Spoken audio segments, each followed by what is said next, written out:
Exercise 10.5 का question number 3 है, construct N isosceles right angle triangle ABC where measure of angle ACB is equal to 90 degree and AC is equal to 6 centimetre. तो इस question में ये कहा गया है कि हमें एक ट्राइंगल बनाना है, ट्राइंगल ABC, जिसमें कि ACB 90 डिग्री होना चाहिए। ACB यानी बीच में क्या है, C, यानी इस टाइप का ट्राइंगल होना चाहिए और C पर 90 डिग्री का एंगल बनना चाहिए। ठीक है, आप A B कहीं भी लिख सकते हैं, A यहाँ भी हो सकता है, A यहाँ भी हो सकता है, ऐसे भी हो सकता है। ठीक है, तो ACB इस टाइप का ट्राइंगल होना चाहिए जिसमें जो C है उस पे 90 डिग्री बनना चाहिए। AC is equal to 6 centimetre, AC जो है वो 6 सेंटीमीटर है। अब सबसे पहले इस क्वेश्चन में ये कहा गया है कि ये एक आइसोसेलेस ट्राइंगल है। आइसोसेलेस ट्राइंगल वो होता है जिसके दो साइड्स इक्वल होते हैं, यानी समद्विबाहु त्रिभुज। तो अगर ये AC 6 सेंटीमीटर है तो BC क्या होगा, BC भी 6 सेंटीमीटर ही होगा, क्योंकि हमेशा आइसोसेलेस ट्राइंगल के दो साइड्स बराबर होते हैं। तो अगर ये 6 है तो ये भी 6 होगा। ये जो AB है ये हाइपोटेन्यूस है, ये लॉन्गेस्ट साइड है, ये कभी भी आइसोसेलेस ट्राइंगल में बराबर नहीं होती है दूसरे साइड के, ये सबसे लॉन्गेस्ट साइड होती है हाइपोटेन्यूस।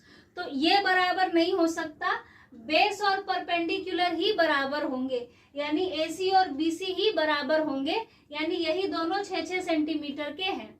और AB कितने ही सेंटीमीटर का हो सकता है, उससे हमें ज्यादा मतलब नहीं है। तो चलिए अब ट्राइंगल को ड्रॉ करते हैं। सबसे पहले ये जो BC लाइन है मैं इसको ड्रॉ करूंगी, और जैसे मैंने रफ फिगर बनाया है वैसे ही फेयर बनाऊंगी। इसको ड्रॉ कर लेंगे इस लाइन को। ये लाइन है 6 सेंटीमीटर, 6 सेंटीमीटर की लाइन है, यहाँ B है, यहाँ C है। C पर मुझे क्या करना है, 90 डिग्री का एंगल बनाना है, तो वो आप बनाइए, कंपास से बनाइए।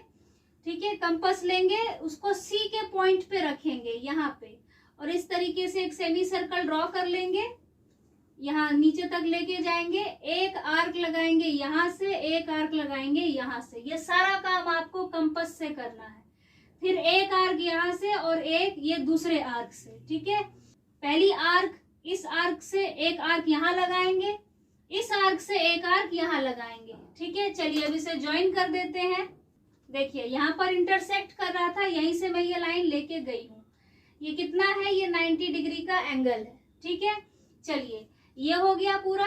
अब ये कहा गया है कि ये जो AC है ये 6 सेंटीमीटर है, ये तो हमारा 90 डिग्री का एंगल था। ठीक है, अभी हमें क्या करना है, कंपास से आप 6 सेंटीमीटर नापेंगे रूलर पे। जब आप कंपास से 6 सेंटीमीटर नापेंगे तो आप यहाँ से लेकर के यहाँ तक कुछ जाएगा। ठीक है, परपेंडिकुलर से ऊपर जाएगा। मान लीजिए इतना आया 6 सेंटीमीटर, तो यहाँ पे आप कंपास से आर्क लगा दीजिए। ये पॉइंट क्या है, ये पॉइंट है A, और A से C तक की दूरी कितनी है, 6 सेंटीमीटर। ठीक, बस अब क्या करना है, अब कुछ नहीं करना, अब A से B को ज्वाइन कर देना है। अब आपको कुछ नहीं करना, सिर्फ A से B को ज्वाइन कर देना है। इस आर्क के बीचों बीच से लाइन लेके जाएंगे और ये इस टाइप से स्केल से उसको ज्वाइन कर देंगे। बस आर्क के बीचों बीच से हम लाइन लेके गए और A से B को हमने ज्वाइन कर दिया। तो हमने एक आइसोसेलेस ट्राइंगल बना लिया है जिसमें AC और BC 6-6 सेंटीमीटर के हैं और एंगल C पर जो है 90 डिग्री का एंगल बन रहा है।